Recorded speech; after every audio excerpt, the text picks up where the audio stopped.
안녕하세요. 매일 새로운 사연을 전하는 읽어주는 사연 라디오입니다. 구독과 좋아요, 많은 공유 부탁드립니다. 오늘의 사연 시작하겠습니다. 안녕하세요. 신혼 때문에 결혼 생활에 종지부를 찍게 된 30대 여성입니다. 신혼 때부터 다른 사람도 아니고 대책 없는 신우 때문에 마음고생을 해왔는데 이번에 신우가 제대로 사고를 치면서 제 인생까지 비비꼬여 버렸어요. 누구 하나 저한테 제대로 사과하는 사람도 없고 속 터지네요. 남편하고는 지인의 소개로 만났습니다. 남편은 요식업 종사자이고 저는 직장을 다니는 평범한 회사원이었어요. 사귈 땐 몰랐는데 살아보니 남편이 좀 우유부단하긴 한데 그래도 정말 사귈 땐 몰랐으니 결혼했습니다. 그리고 사실 우유부단하다는 걸 빼면 나머지는 그런대로 괜찮은 사람이거든요. 그런데 또 적어놓고 보니까 그 우유부단한 게 정말 큰 단점이긴 했네요. 그런 성격 때문에 사람들한테 싫다는 소리를 잘 못하거든요. 돌이켜 생각해보면 연애 때도 늘 그런 식이었어요. 어디 식당을 하나 가도 자기가 먼저 딱 골라오는 법이 없고 여기 갈까 저기 갈까 해가며 제 눈치를 살피기에 급급했고 대화를 주고받는 와중에도 제 기분을 살피느라 정신이 없었으니까요. 그리고 저는 그런 남편이 그저 저를 너무 좋아해서 저한테 잘 보이고 싶어서 그러는가 보다 했던 거죠. 하지만 그게 그냥 원래 타고난 성격이었고 정말이지 그로 인해 제가 이렇게 힘들 줄은 몰랐습니다. 저희는 결혼할 때 양가에서 특별히 받은 도움은 없습니다. 일단 시댁 형편이 넉넉지가 않았는데 남편이 어렸을 때 아버님이 일을 하다 사고를 당하셔서 무릎에 철심을 박으셨다 들었어요. 그리고 그로 인해 장애 등급을 받으셨는데 사회가 장애에 대한 인식이 부정적이다 보니 이후로 일자리 구하기가 여의치 않으셨다대요. 그래서 저희 결혼할 때도 그렇고 지금까지도 그냥 아는 분들 통해서 조금씩 소일거리 받아다 하고 계십니다. 그리고 사정이 그렇다 보니 어머님은 어머님대로 식당 일도 하시고 건물 청소도 하시고 그러다 지금은 몇 년째 요양원에서 어르신들 도와드리는 일을 하고 계세요. 그러니 결혼할 때 시댁에서 도움을 받는다는 건 상상도 할 수 없는 일이었지요. 그리고 저희 친정부모님도 두 분 앞으로 살고 계신 집 한 채 있으셨고 노후 준비나 되어 있는 정도였지. 딸 시집 보낸다고 1억이고 2억이고 척척 내주실 형편은 아니셨어요. 그래서 표현이 좀 그렇긴 한데 겸사겸사 양가의 손은 벌리지 않고 남편이나 저나 서로 모은 돈만 가지고 결혼하자고 얘기가 된 거고 저는 불만 같은 건 전혀 없었습니다. 그리고 그렇게 저희는 서울 끝자락에 위치한 빌라 전세를 얻었습니다. 방둑한 화장실 하나로 신혼부부인 저희가 살기엔 적당한 곳이었어요. 여담이지만 집들이 때 시부모님께선 방이 하나가 남는 거 아니냐며 여기 우리가 들어와서 살까 하는 농담을 하셨는데 순간 심장이 벌렁벌렁 거리더라고요. 실제로 아닌 게 아니라 저희 결혼할 때 합가는 어떻게 생각하는지 어머님이 두세 번 저를 떠보신 적도 있으셔서요. 나중에 덧붙이시기를 1,000원 한 장 못 보태주니 미안해서 집이라도 내어줄까 하는 마음에 하신 소리였다고는 했지만 저희 시부모님도 저희와 마찬가지로 방둑에 화장실 하나인 빌라에 살고 계셨으니 이러나 저러나 가당치도 않은 이야기였죠. 그런데 저희 집들이 때 오셔서 또 들어와서 살까 하시니 제가 깜짝 놀랄 수밖에 없었네요. 반면에 저희 친정부모님은 아무리 시작하는 신혼부부라지만 꽤나 속상해하셨어요. 이렇게 열악하게 시작할 줄 알았으면 대출을 받아서라도 얼마 해줄 걸 그랬나 싶기도 하시다며. 아무튼 그래도 저희 두 사람 사이에는 별다른 문제가 없었기에 부족한 환경이었어도 알콩달콩 재미지게 살았습니다. 그러다 조금씩 불협화음이 나오기 시작한 건 남편의 하나뿐인 여동생인 신우가 시집을 가겠다며 남자를 데려오면서부터였죠. 저희 신우에 대해서 어디서부터 어떻게 이야기를 해야 하나 싶은데 단도직입적으로 말해서 저에게 만약 남동생이 있다면 적어도 신우 같은 여자는 안 만나길 바랬을 것 같아요. 일단 저희 신우는 인물은 나쁘지 않아요. 아주 절세미인은 아니어도 동글동글하니 귀엽게 생겼다고 해야 할지. 그런데 문제는 노는 걸 엄청 좋아했어요. 남녀 가릴 것 없이 처음 본 사람하고도 밤늦게까지 어울리는 건 기본이고 술을 또 너무 좋아해서 인사불성이 되어 남편에게 연락을 해오는 경우도 허다했죠. 한 번은 시댁에서 1시간도 넘게 떨어진 경찰서에서 연락이 와서는 신우가 길가에 쓰러져 있다길래 제발 택시에 태워보내달라고 간곡히 부탁을 드린 적도 있다니까요. 그리고 그렇다 보니 성실하게 사회생활을 하지 못했습니다. 지각과 무단결근을 일삼다 보니 한 회사에서 거의 6개월 이상 버티지를 못하는 듯했죠. 하지만 까놓고 말해서 저랑 피 한 방울 안 섞였는데 제가 뭐라고 한들 제 말을 들어먹겠어요? 그냥 속으로 한심하다 어쩌려고 저러나 하고 혀만 찰 수밖에 없었네요. 그런데 그런 신우가 시집을 가겠다니, 그런 신우여도 좋다는 남자가 있다니? 표현이 웃긴데 집신도 짝이 있다더니 정말이구나 싶더라니까요. 그리고 그렇게 온 가족이 축제 분위기로 들떠있는 와중에 저는 문득 신우가 모아둔 결혼 자금은 좀 있나 하는 생각이 들었습니다. 그래서 제가 신우에게 아가씨는 돈 좀 모아뒀냐고 물으니 신우가 금세 안색이 어두워져서는 실은 자기도 그게 고민이라더니 한다는 말이 모아둔 돈이 하나도 없답니다. 심해부한테는 그래도 한 5천은 모아뒀다고 거짓말을 했는데 그걸 어떻게 수습을 해야 할지 모르겠다면서 어쩌면 좋겠냐고 되려 저에게 묻더라고요. 그래서 제가 그걸 어떻게 알겠냐고 왜 그런 거짓말을 했냐니까 처음엔 잘 보이고 싶은 마음에 그랬는데 어느 순간 걷잡을 수가 없어졌다나요. 정말이지 어이가 없어서. 그런데 더 어이가 없었던 건 옆에 계시던 시부모님께서 저더러 그러지 말고 모아둔 돈 좀 없냐는 거예요. 결혼한 지 2년밖에 되지 않은 시점이었고 결혼할 때 서로 있는 돈 없는 돈 싹싹 긁어서 전세를 구했는데 모아둔 돈이 있으면 얼마나 있었겠어요. 그래서 없다고 했더니 어머님께서 저더러 살림을 어떻게 하길래 모아둔 돈이 없냐입니다. 아니 물론 솔직히 하나도 못 모은 건 아니었죠. 그렇지만 저희라고 언제까지 전세살이만 할 것도 아니고 그런데 이런 걸 구구절절 어머님께 다 말씀을 드려야 하나 싶대요. 막말로 제가 진짜 몇 억씩 쌓아놓고 사는 사람이라고 쳐도 저 싫으면 안 빌려줄 수도 있는 거 아닌가요?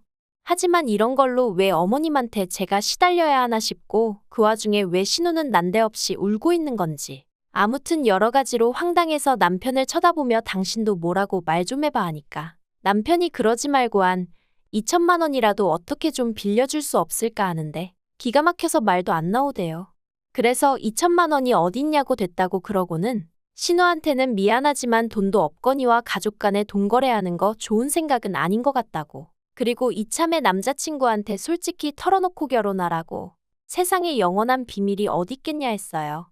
그랬더니 신우는 또다시 대성통곡을 하고 어머님 아버님은 제가 당신들이 가진 게 없으니 어른 무서운 줄 모르고 저렇게 주제도 모르고 나서는 거라대요. 분명히 말하지만 저는 신우가 파혼당하길 바라고 그런 소리를 한 것도 아니었고 정말 도와줄 능력이 되질 않았어요. 그리고 솔직히 신우가 돈을 어느 세월에 갚아줄지 믿음도 없었고요. 그런데 이 일을 계기로 소위 저는 시부모님에게 단단히 찍혔고 아무튼 그래도 어쨌든 신우는 그 남자친구하고 결혼을 했어요.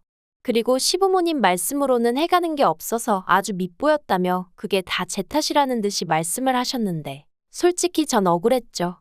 굳이 따지자면 시집갈 나이가 되도록 돈 5천도 안 모으고 탱자탱자 놀아댄 신우 잘못이지 그게 어째서 제 잘못인가 싶은 게.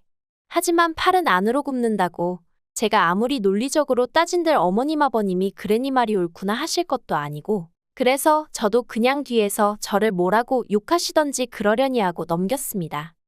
한편 옆에서 지켜보고 들려오는 신우의 결혼 생활은 행복하지 않아 보였어요. 즐거워 보이지 않았죠. 듣자 하니 어지간히 어려운 시부모님을 만난 모양이었습니다. 게다가 심해부가 신우 단속을 어지간히 했는지 툭하면 남편이나 저를 팔아 친구들을 만나러 가더라고요. 솔직히 신우가 하는 거짓말에 알리바이로 쓰이는 게 싫었지만 그렇다고 제가 심해부한테 일일이 말해주기도 그렇고 그래서 남편에게 당신이야 어떤지 몰라도 나는 신우가 날 팔아먹는 게 불편하다 했습니다.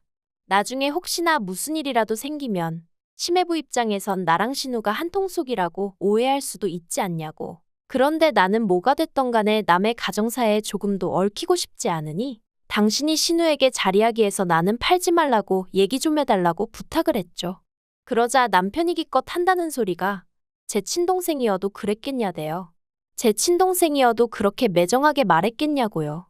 그러면서 저더러 네 가족 내 가족 선 긋는 것 같다며 서운하다 하는데 정말이지 이제 와서 말이지만 답답하고 갑갑한 일들이 한두 번이 아니었습니다. 하지만 결정적으로 시댁 식구들과 연을 끊는 것도 부족해 아예 남편과 이혼을 결심하게 된 일이 있었으니 그건 저도 남편도 아닌 신우의 바람이었습니다. 신우가 어쩌다 심해부한테 들켰는지는 온 가족이 저에게 쉬쉬를 해대니 모르겠어요. 하지만 심해부 말이 신우가 바람을 폈고 그 상대가 저랑 같은 회사에 다닌답니다. 그런데 더 황당한 건 신우가 제가 소개시켜준 사람이라고 그랬다는 거예요. 저랑 신우랑 술 한잔하고 있는데 우연히 신우의 상간남, 그러니까 제가 소개시켜줬다는 그 직원이 합석을 하게 되면서 제가 통성명을 시켜줬다나요. 그리고 신우가 한다는 소리가 그 남자가 신우더러 저희 회사에 들어올 수 있게 힘을 써주겠다 그래서 두세 번 만난 게 전부라고 그랬다는데 당연히 전부 다 새빨간 거짓말이었어요. 제가 신우랑 단둘이 술을 먹은 일부터가 없었으니까요. 그리고 저는 그 남자 직원이랑 이름하고 얼굴 정도만 아는 사이지 신우가 아니라 다른 여자라고 해도 제가 나서서 통성명을 시켜주고 그럴 사이가 절대 아니었습니다. 그리고 무엇보다 그 남자 직원의 직급이나 이것저것 물어보나 신우를 입사를 시키고 그런 건 뭐 말도 안 되는 소리였죠.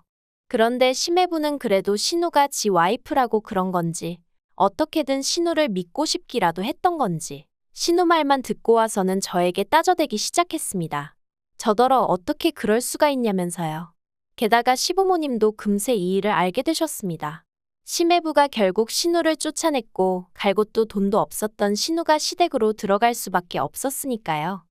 시부모님이 저와 남편에게 내려오라 하셨고 무슨 이야기가 오갈지 뻔히 알았지만 안 갈 수도 없어서 죽을 상을 하고 시댁을 찾았습니다.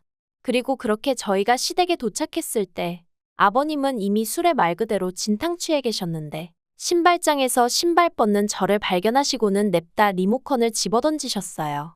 그리고는 저더러 네가 기어이 내 딸 신세를 망치려드냐며 가만 안 두겠다고 하시더라고요. 그래서 제가 아버님 떨어 저는 정말 모르는 일이라니까 왜 이러시냐고. 그리고는 어머님한테도 제 억울함을 호소했습니다. 제가 미쳤다고 결혼한 신우한테 유부남을 소개시키겠냐고요. 하지만 어머님께서 기껏 하신다는 말씀이 내 딸이 너보다 이쁘고 시집도 잘 갔다 싶으니까 셈이 나서 그런 거 아니냐입니다. 웃겼어요. 그 와중에 어머님도 내심 당신 아들인 저희 남편보다 사위가 낫다고 생각하고 계셨나 싶은 게 아무튼 어머님더러 그런 거 아니다. 그렇게 생각해 본 적도 없다. 신우가 이런 상황에 처한 건 유감이지만 정말 저랑은 아무런 관련도 없다고. 그런데 얄밉게도 신우는 그 와중에 자기가 무슨 피해자라도 되는 것 마냥 또 거실 한쪽 구석에서 질질 짜고만 있더라니까요. 그래서 제가 신우더러 아가씨도 입 있으면 말 좀 해보라고 아가씨랑 나랑 언제 단둘이 술을 먹었고 그 직원도 지금 이혼당하게 생겼는데 알긴 하냐 했죠. 심지어 그 직원은 애도 있는데 그 직원 와이프가 2번의 유산 끝에 정말 힘들게 얻은 아이였거든요. 그런데 지금 그런 가정을 깨뜨린 거라고 소리를 질렀더니 신우가 한다는 말이 기억이 안 난답니다. 자긴 아무것도 모른다나요. 그래서 도저히 안 되겠다고 삼자 대면 하자고 했습니다. 신우랑 그 직원이랑 저 셋이서 만나서 어떻게 된 건지 확인 좀 해보자고요. 그리고 결론부터 말하자면 결국 제가 제 핸드폰 내역이며 신용카드 내역이며 줄줄이 뽑아다 시부모님과 심해부 코앞에 들이밀고 나서야 제 결백을 인정받았습니다. 다시 말해 신우가 거짓말을 했다는 걸 모두가 알게 된 거죠. 그리고는 그 일로 심해부는 더 큰 충격을 받은 듯 했습니다. 왜냐하면 그 둘이 만난 게 인터넷 채팅을 통해서였고 그 남자가 처음이 아니었다는 것도 알게 되었으니까요. 심해부는 결국 신우에게 이혼을 요구했고 몸만 나가라고 했답니다. 위자료를 받아내고 싶은 마음이 굴뚝 같지만 어차피 신우나 저희 시댁 형편을 심해부도 뻔히 알고 있었으니 그냥 시끄럽게 일 키우지 말고 신우더러 너만 나가면 된다고 했다나요. 그리고 이 일로 신우랑 시부모님은 또 한 번 저를 원망하기 시작했습니다. 신우가 쫓겨난 게 저 때문이라면서 오해 좀 받으면 어떠냐고 막말로 적어도 저는 쫓겨날 건 아니지 않냐면서 사람들이 어쩌면 다들 자기 편한 대로만 생각을 하는지 어이가 없더라니까요. 그런데 그런 와중에 저는 낯선 번호로 전화를 받았는데 그 직원 와이프였습니다. 짜증나게 한다는 소리가 제가 소개시켜 준 거냐는 거예요. 이땐 정말이지. 솔직히 그 와이프도 어떻게 보면 불쌍한 피해자인 건데 저도 저대로 계속 시달리던 중이라서 말이 곱게 안 나가더라고요. 그래서 한 번만 더 제대로 확인도 안 해보고 헛소리하면 명예훼손으로 고소하겠다고 엄포를 놨습니다. 그리고 나한테 이럴 게 아니라 상간녀 소송을 하든 뭐라든 당신도 당신 할 일을 하라고 했죠. 그리고 결국 이 일은 제 결혼 생활에까지 영향을 미쳐 저희 부부 또한 이혼 이야기가 나왔습니다. 정확히 말하자면 제가 먼저 남편에게 이혼 이야기를 꺼냈어요. 이 집안에서 내 편은 하나도 없다. 당신마저 당신 동생이 불쌍해서 어쩔 줄을 몰라 하지 않냐고요. 그러니 이쯤에서 나는 놔달라고 했습니다. 시부모님하고 당신하고 신우하고 넷이 똘똘 뭉쳐 한번 잘 살아보라고. 나는 그만 빠져주겠다고요. 그런데 어이없게도 제가 모든 걸 자포자기하는 심정으로 이혼 이야기를 꺼냈더니 남편이 자기가 미안하다면서 한 번만 더 기회를 주면 안 되겠냐대요. 자기도 그렇고 시부모님도 그렇고 신우가 원래 거짓말도 잘하고 그러는 거 다 알고 있었는데 그래도 용케 좋은 남자 만나서 결혼도 했고 그렇다 보니 어떻게든 그 결혼이 깨지지 않았으면 해서 차라리 신우 말을 믿어주고 싶었다나 어쨌다나요. 황당해서 처음엔 뭐라고 말도 제대로 안 나왔어요. 100번 양보해서 피는 물보다 진하다고 신우를 지켜주고 싶어 그랬다? 이해할 수 있다 쳐요. 하지만 저는 무슨 죄냐고요. 그리고 이번에 그냥 이렇게 넘어갔다가 막말로 이런 일이 또 있지 말란 법이라도 있나요? 그리고 지금은 애도 없지만 애까지 생긴 마당에 제가 이런 일을 또 겪는다고 생각하면 그땐 정말 이혼하기도 쉽지 않을 거고 제 억울한 마음은 누가 알아주냔 말이죠. 그래서 안 되겠다 했어요. 이혼해달라고 아니면 긴 싸움이 될지라도 소송하겠다고요. 솔직히 이혼한 지금도 그때 일을 떠올리면 아찔하고 짜증도 나고 그래도 여유가 좀 생겼는지 헛웃음 정도는 지을 수 있게 됐습니다. 이후로는 들은 이야기는 별로 없어요. 다만 남편 가게는 왜인지 폐업을 했고 그 직원은 회사를 관뒀죠. 신우한 사람으로 인해 저도 저지만 몇 사람의 인생이 어그러진 건지 그래도 시부모님은 여전히 하나뿐인 딸이라고 아픈 손가락이라고 감싸고 돌고 계시려나요? 어쨌든 이제 신경 쓰지 않으렵니다. 이래서 결혼할 땐 배우자간만 볼 게 아니라 부모도 보고 형제도 보고 그 친구들도 보라는 건가 봐요. 비싼 값 치르고 인생 공부한 셈 치려고요. 긴 이야기 들어주셔서 감사합니다. 오늘의 사연은 여기까지입니다. 구독과 좋아요, 알람 설정해주시면 앞으로 더 좋은 사연으로 찾아오겠습니다. 감사합니다.